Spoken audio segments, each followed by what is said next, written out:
Hi and welcome to today's live reading from Devil's Spawn by Manda Mellett, presented by Itsy Bitsy Boot Bits. Chapter 1, Lizard. The bright beam of light homing in on my face had woken me.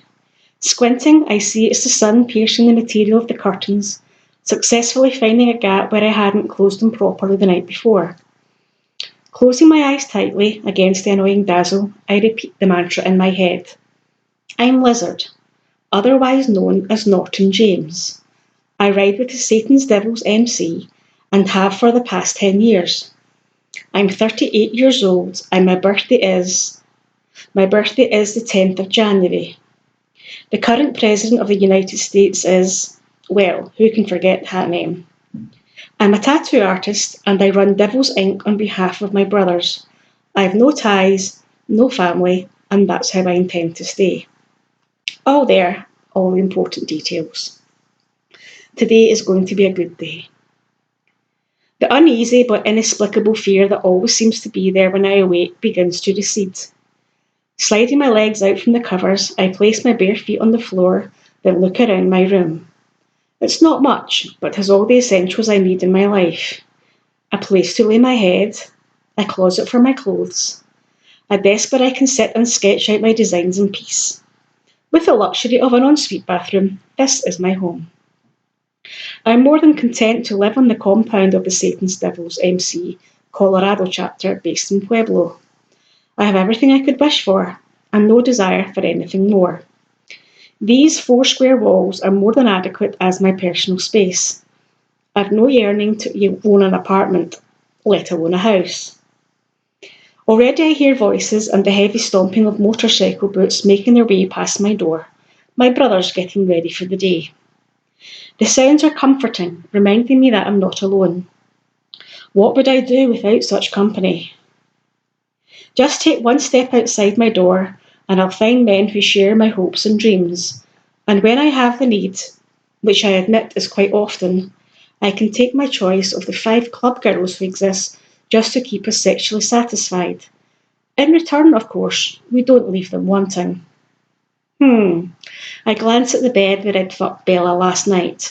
Her tits. She didn't leave me unsatisfied, that's for sure. The night before that, Mace and I had Breezy and Tulia together. Mace likes to fuck with a partner, and now that Ink's found his one, he'd asked me if I'd like to step up. Suits me fine. Naked, I glanced down at my cock lying flaccid in the midst of my trimmed pubic hair and grin. Fuck me, but I can't understand how my brothers are hooking up with old ladies. I don't have it in me to commit to one pussy for life. What would I do without the variety? Discounting the old-timers who've worn their ball and chain for years, other brothers are now dropping as though Paladin brought some infectious disease up with him from Tucson. First, Demon found Vi, then Beef met Steph, quickly followed by Pyro with Mel, and more recently, the confirmed bachelor Ink getting together with Beth. Well, whatever they've got, I'm immune to it. Always have been, always will be. Best get this day started. Yep, the sooner my work's done, the quicker I can come home and choose who's going to get the benefit of my cock tonight. Sheila, perhaps. Been a while since I've had her. My cock twitches and I start remembering what she can do with her mouth. Fuck, man. Oh shit, why did my mouth have to go there? Now I've got to shoot one off in the shower. Half an hour later, dressed, and my cock behaving once again, I descend the industrial metal staircase which takes me to the club room. Already it's busy. Citizens have this idea that all members of the MC do is ride about on motorcycles having fun and committing crimes, maybe with a bit of murder and mayhem thrown in. Well, we might do the latter at times, and only for good reason. Most of our time is filled with the same shit as other folks, an honest day's work. Liz, Theo's got a slight fever. Jay's going to take him to the doctor. Vi, I address the Prez's woman and recently qualified tattoo artist. Your boy's ill? You do what you need to do. Take him yourself. Me and Jonah can carry the workload for now. It was the right answer. Vi tosses me a worried smile, now tinged with relief. Kids get ill. Mum's worry. It's just something they do. Blotting out the childhood memory that my own mother wouldn't have given a damn, I just raise my chin when she offers her thanks and hurries off with a fretting child in her arms. I watch her for a moment, thinking how glad I am I don't have kids. You around later after church, Liz? A deep voice interrupts my thoughts. Sure, Mace, what's up? He leans in. Got a few goodies from that sex shop on Main. Think they're right up Titsy and Breezy Street. You game? Despite the relief I'd only just gotten in the shower, my cock twitches as I slap him on the back. Sure thing, brother. I wonder just exactly what he's bought. Something to torture the girls with, that will be certain. Then I frown. But I ain't wearing no cock ring. Not after last time. Could hardly get the damn thing off when the catch got stuck. Mace snorts. Thought it would be hospital for you that time. I glare at him. He can laugh, but it hadn't been a joking matter. Turning up at ER with a ring in my fucking dick. No thank you. Relief wasn't a strong enough word for what I'd felt when the lube had finally enabled me to work that thing off without having to seek expert assistance. I turn my back on him and walk away before he can see the corners of my lips curve.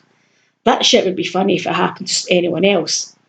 And I can't blame him for getting mileage out of it. It's only what I'd have done myself if our positions were reversed. That's an idea. Maybe I can get him to try it. Still, looks like I've got fun to look forward to tonight, when the club business has been dealt with, of course. In the kitchen, Jeannie puts my to-go breakfast in my hand. A bacon sandwich with lashings of ketchup spilling out, and pushes a cup of coffee across the table towards me. Various other breakfasts are being prepared. It's like a conveyor belt with men walking in, taking their normal preference, which Bomber's wife knows well, eating fast and disappearing to our various businesses. Thanks, Liz. Prez enters and sends me a chin lift. Vi was worried about letting you down. No problem, Prez. Schedule's not overflowing today, and Jonah can get Whale in to help with the walk-ins if there's a sudden rush. Prez glares at me. Weston, he reminds me sternly. Jonah's brother's called Weston. I'm unrepentant. Where there's a Jonah, there has to be a Whale, I insist, grinning broadly. He's threatened not to take the full-time position, Demon warns. Came to see me himself. I bristle slightly, being the manager of Devil's Inc. with full responsibility. I let Demon know. Whether or not we take him on is down to me, Prez. If a man can't take a joke, well, maybe he's not a good fit. He's a fucking good artist from what I've seen, Liz.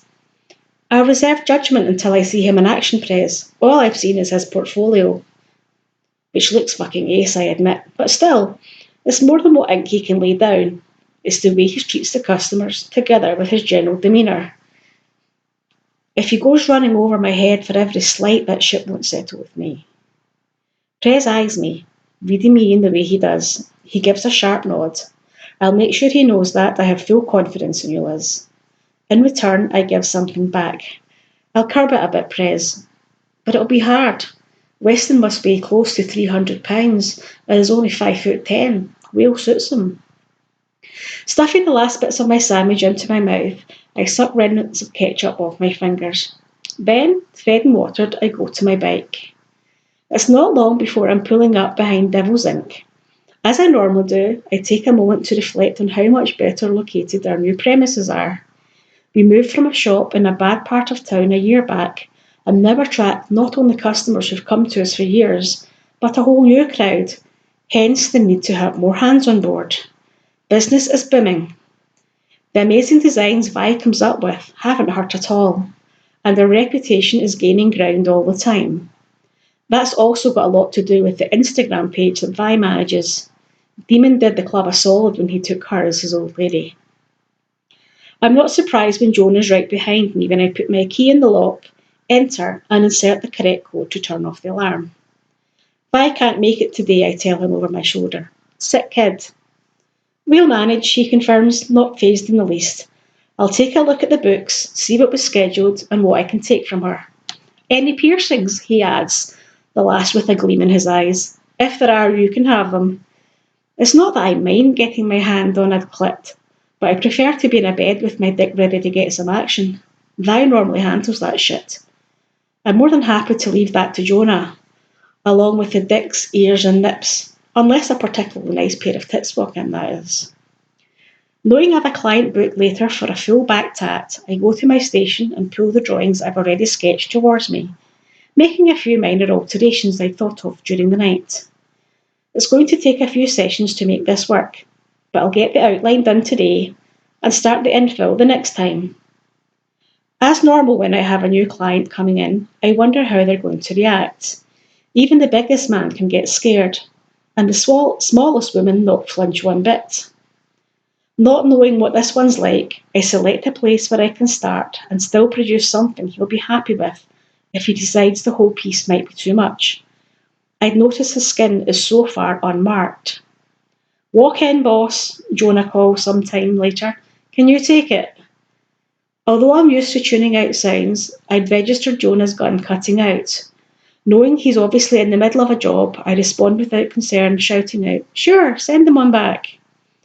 I make one final adjustment to the drawing on my table before swivelling round my chair to see my new client is a woman, late 20s perhaps. I've been a tattoo artist for years and I'm used to reading people fast, but I don't need the experience to know this customer is nervous. "First tat perhaps," I react accordingly. "Take a load off," I point to the client's chair. "What is it you're after, tattoo or piercing?" She's pretty enough, hair cut in a neat bob, but her eyes are the most remarkable thing about her. They're currently wide in concern and dark, solemn as was there a wealth of pain and hurt there. "What can I do for you?" I prompt once more, wondering if you suffered a loss and wants a remembrance tattoo. I've done far too many of them. My sympathy rises to the forefront. She starts, then tries again. Do you do cover-up tattoos?" Okay, so I was wrong. But still it could be a loss of some sort. Again, wouldn't be the first to cover up a heart with two names which aren't linked anymore. "Sure do," I respond. "Would you like to show me what you've got? Then I can tell you how we can turn it into something else." She takes a deep breath, then stands, placing her hand on the back of the chair as though needing its support. She turns. Her hands are shaking as she undoes her jeans and pushes them down over her hips until the top of her ass crack comes into view. Then she raises her t-shirt. As soon as she started to arrange her clothes, I suspected it would be a tramp stamp of some sort. What I didn't expect was what I saw. It's an intricate design, swirling lines in various colours, not a small or amateur job.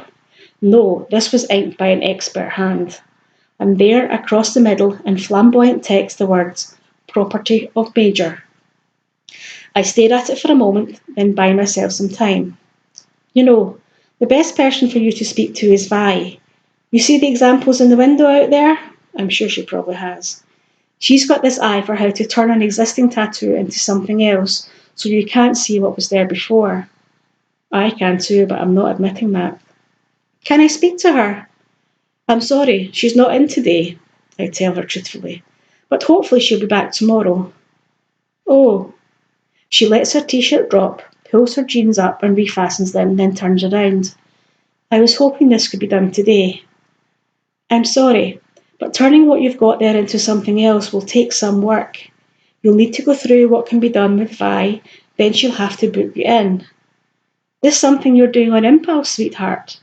I'm wondering whether she'll rethink it given time. She huffs in a mirthless laugh. "No, but I've been working up the courage to come to you." Her phrasing and her nervousness start alarm bells jangling. "Well, I'm sorry, but Vi's the best person for you to see. Look, let me get the book and we'll book you in for a proper consultation tomorrow." I make the appointment for Sheila Yonovich for 11 o'clock the next morning. Then, as she leaves with a dejected look on her face, while my pre-booked client walks in the door, I lead him back to my station and put the morning's visitor out of my mind. For the next few hours, I concentrate on the man lying flat on my table, glad to find he relaxes fast and is easy to work on. The whir of my tattoo gun and the necessary 100% concentration means the time goes fast. Soon it seems my client has gone and another day, at least for me, is over. "You okay to lock up?" As I ask it, I know it's a dumb question. I always head off early on a Wednesday, as that's the day we have church. Jonah's well used to staying late on his own. Or as I noticed tonight, with Whale by his side. I hadn't noticed him come in. Weston? I raised my chin towards him. You made a decision yet? The big man shuffles his feet. Yeah, I'll take the job if you still want me.